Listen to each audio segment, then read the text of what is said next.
voice sound good? Yeah. Can everyone hear me? You know, as I got the invitation, I wondered what I would speak to.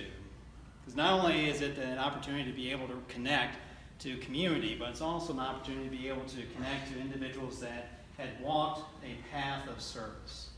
And that path of service is actually what I'm going to focus on.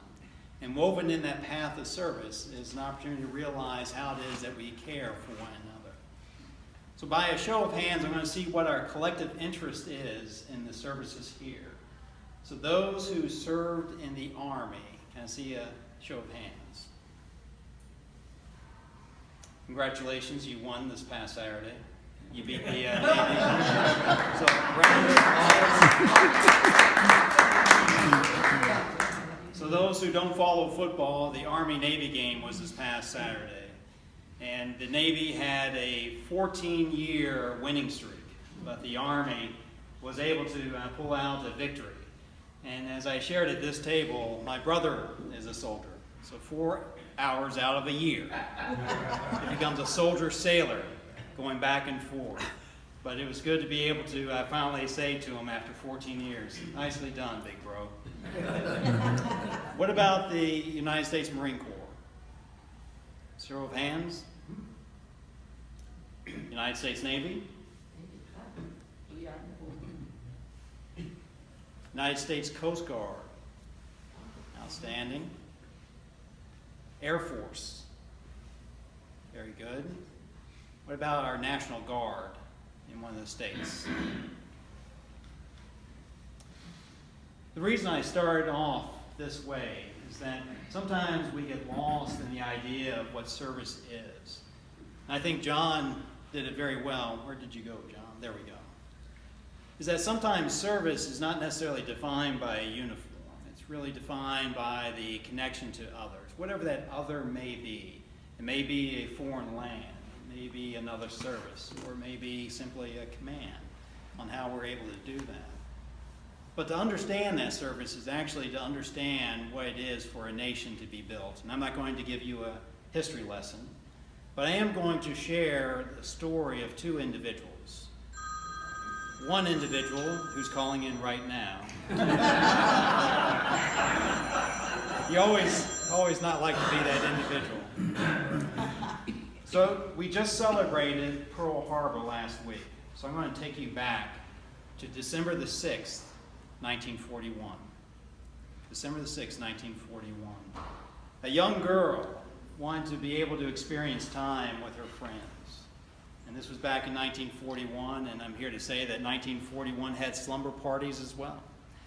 And this little girl wanted to be able to have an opportunity to spend time with her friends. So Friday, which was December the 5th, they planned this get-together. It was going to start on the 6th, and they were all excited. These were all little girls that were 11 years old. And as they made these plans, they all anxiously awaited for Saturday morning to arrive. Saturday morning arrived. They all got together at this one house, and everything was exciting. These little girls, you can only imagine, because they didn't have the internet to talk about. They didn't have the ability to text back and forth, but they had the opportunity to share stories, and these are stories that they had learned through their parents. Now, a few hours into the Saturday, this one little girl that I'm referring to felt like she didn't belong. She wanted to go home. So she couldn't call up her mom, but message got back to her mom that I really don't want to be here. And as stern as parents were back in the 40s, no, you'll stay there. And she thought, all right, I will stay here. And as she did, she started to connect a little bit more. But she wanted to go home still. And even into the night, she wanted to go home, but she stayed there. Early in the morning, she was awoken. This was December the 7th, 1941, to bullets riddling through that house. And as this little girl and her friends got together, they got nervous. And as a calming parent would do, gathered them all into one room, and it was a dining room, and they all got under the table. And what became very significant to that moment was not, my gosh, we're experiencing a moment in history. They didn't know that. What they realized is that sense of togetherness really began very well. And for that 11-year-old girl, her two older brothers were catapulted into World War II. One of those brothers was my father. The little girl was my aunt.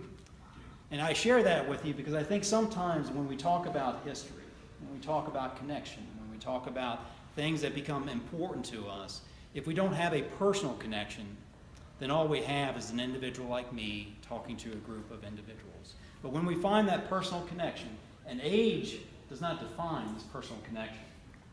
Age does not define a personal connection. It's being able to understand how it is. So that person was Alicia Lamberton, my aunt, and she now resides in Jamestown, Rhode Island. I share that story that not only because I think it's significant, given that we just celebrated December the 7th, but also an opportunity to understand how it is that we are able to go into today. So this next person I'm going to talk about, this person is 17 years old. This individual wanted to join the military, but his parents wouldn't allow him. Because World War II was heavy at the time. And as World War II was heavy, he wanted to realize he needed to do something. He felt that it wasn't age that defined his conviction to be able to do something greater for his nation. It was his opportunity to be able to say, no, I belong for my nation. I belong for my country. I've heard about it in school. I've read about it in books. So fortunate enough for us is that his parents allowed him to come in. Fast forward, he went to becoming a corpsman, a hospital corpsman. He went to learn how it is to be a corpsman with the Marine Corps. And quickly, he was sent off to war. And there's a little saying in the Marine Navy medicine team, it's called corpsman up. And corpsman up is the realization that that Marine, that fallen Marine on the battlefield, knows that someone will find their way to that person. Corpsman up was yelled for this one young 17-year-old. And as that was yelled, he didn't think about the fear of battle, because bombs were blowing up all over. He didn't concern himself with bullets that were tracing throughout the battlefield, the fog of war. Not only the fog that we talk about, but also the literal fog. It was blurry on the battlefield. But he found his way to this young Marine captain. And just as this young Marine captain looked up to see his doc, that's what corpsmen are called with the Marines, doc, he realized that this peace has just come over him. And this element of peace is not that the war had ended, because the war continues on. He saw his corpsman.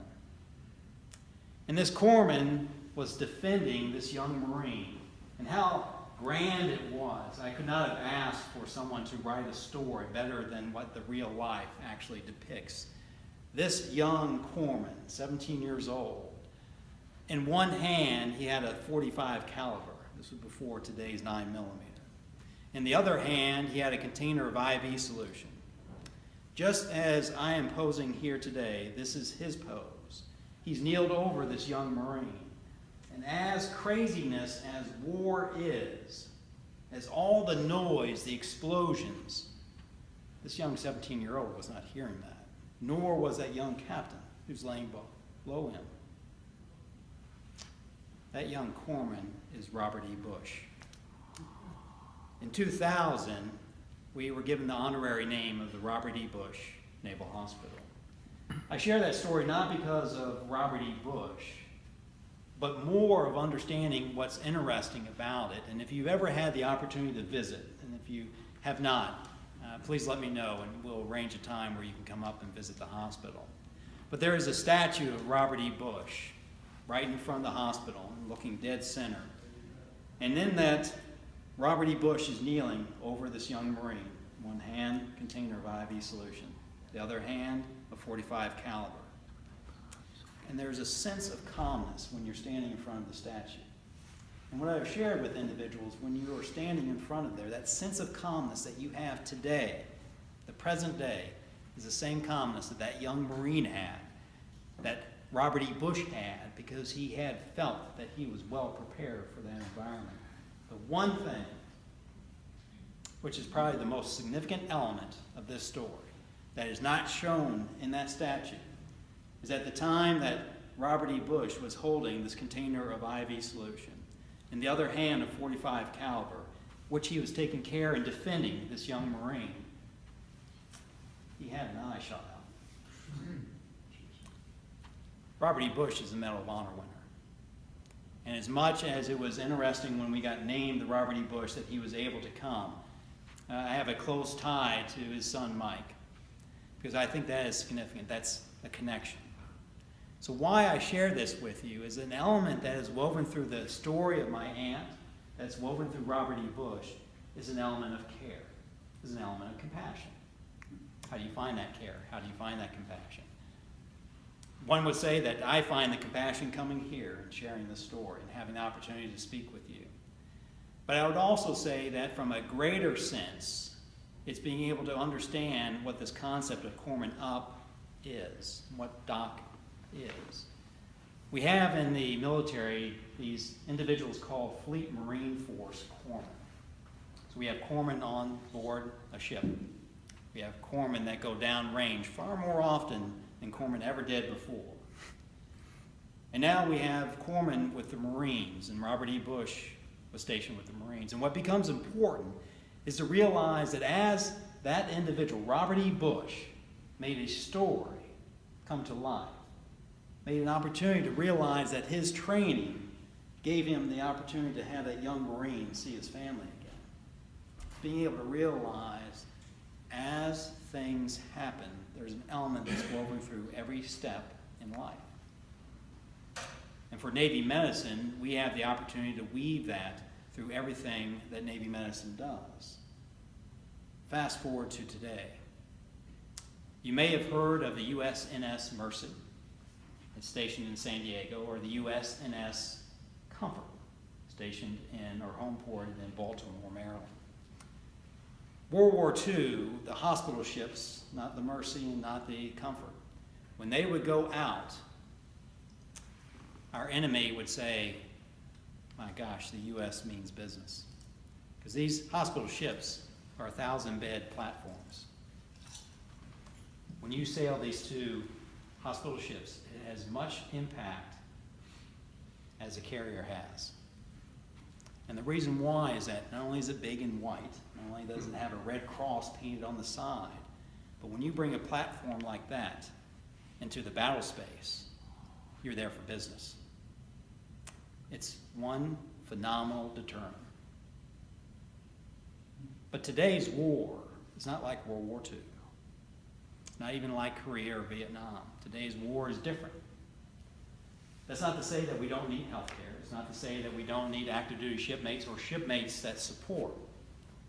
But it's being able to realize that as you identify how it is to deliver health care today, it's are you able to change? Most individuals at the hospital enjoy when I talk because I'm an analytical type person. And running hospitals, you have to understand trends. And I am not going to give you a trend lecture. Matter of fact, the 45 slides, you would probably die if I were to bring that up. But what I will share is one statistic that I think is pretty phenomenal. 97% of battle space casualties have come home alive in today's war. Part of it is what we learned from Robert E. Bush as a young 17-year-old corpsman. It's what we've learned over Korea, what we've learned in Vietnam, what we learned in Desert Storm. But the element of that significance is being able to realize it starts with that first event with the corpsman. Then it moves to the coalition forces that we've created, those hospitals in foreign land and in Europe. And then the air superiority that we have in being able to bring patients from the battle space back stateside. Why that becomes important is that that is phenomenal. And I think that everyone would give me the north, the south. But we can't rest on our laurels. We have to realize that today's presence, the future captains of the United States Navy, not only are residing here in this room, but it's also being able to realize that that personal connection that we have, the personal connection that I opened with two stories, has to be found within each of us. And part of it for me as a hospital commanding officer or as a healthcare administrator running hospitals is my gig. It's being able to realize that as I do that, how do I deliver care? We're in 2016, rapidly approaching 2017. If I were to deliver care on the battle space that Robert E. Bush did during World War II to today, I'd probably be missing the boat.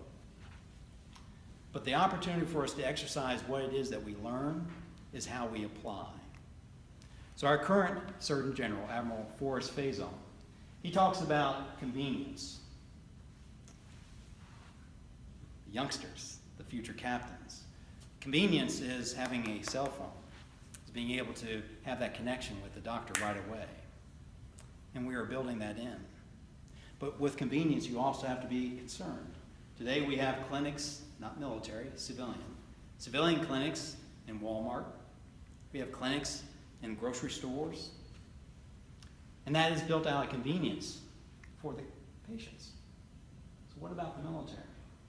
Right now we are exploring that opportunity. And we're also exploring it from the standpoint that if you look at the trending of healthcare, this is more in the active duty population, that roughly 35% of the individuals that come to see care see a physician. The others is the ancillary provider or corpsman. As we look at identifying how it is that we're able to expand our ability to deliver health care, it's also looking at the standpoint of saying, is convenience there? How do we exercise technology? And as we take technology and convenience to the delivery of health care, how do we do that? And as such, in Jacksonville, we started a pilot program where we're actually creating a medical clinic in the commissary and in the exchange. And that's being run by a corpsman. You might say, and I've heard under the breath, wow, it's our opportunity to explore new horizons. But when we don't have the sense of exploring those new horizons, how is it that we're able to continue on in healthcare? Can the future captains come up and say, in 20 years, 100% of battle injuries all survived? Think about that. That is a phenomenal goal. That's a phenomenal vision. But I would offer that the things that we are able to explore on the battlefield in healthcare are things that we're able to export to our civilian counterparts in trauma medicine. So what does this really mean today? What does this really mean as we approach 2017? And what's that personal connection for you? Here is just some Navy guy talking to you. Or more importantly, an opportunity for you to be able to see how it is that you're able to connect. Woven through my stories is a hospital corpsman. His ability to be able to deliver care and fast forward to take those elements that we learned in World War II, that we were able to apply in the Korean War, that we were able to apply in the Vietnam War, into Desert Storm, and in today's world, where the enemy is known by name but not necessarily by individual face. It's being able to know how it is that we make that connection. So I'm going to say to you, shipmates. Shipmates is not necessarily defined by the uniform we wear, but the unity that we have. And today, we have the unity of the Navy League. So shipmates, it's a pleasure to not only speak to you, but it's also a pleasure to be able to realize that our connection into today, our connection into tomorrow is understanding what yesterday, today, and tomorrow bring. Yesterday gave us an opportunity to learn. Gave us an opportunity to celebrate what you have brought forward. Gave us an opportunity to be able to identify how it is that we see today. Today is the present. Today is our opportunity to understand how it is that we are able to celebrate the past, but more importantly, apply today and learn from today. But I offer what we do today, as simple as this time right now, to our young sailors who are coming up through the ranks, is to be able to realize that tomorrow is promise. The living embodiment of promise is hope. So today, we are celebrating a unity. That's us coming together in the Navy League. But it's being able to realize that as we do that, we also gain an understanding of how it is to connect as an individual. That connection is always prime. And the reason I say it's always prime is that if we don't find our individual path, our own individual path to whatever may be the things that are happening in the United States or worldwide, then we don't find that connection of ourself. So shipmates, thank you very much. John, thank you. John, thank you. This John, thanks you. So we have the trifecta of Johns. But I will tell you that it is certainly a pleasure to have a chance to speak with you, but more importantly, to be able to see that service connection. And with that, I can only end with one way. And shipmates, I salute you for your service. Thank you very much.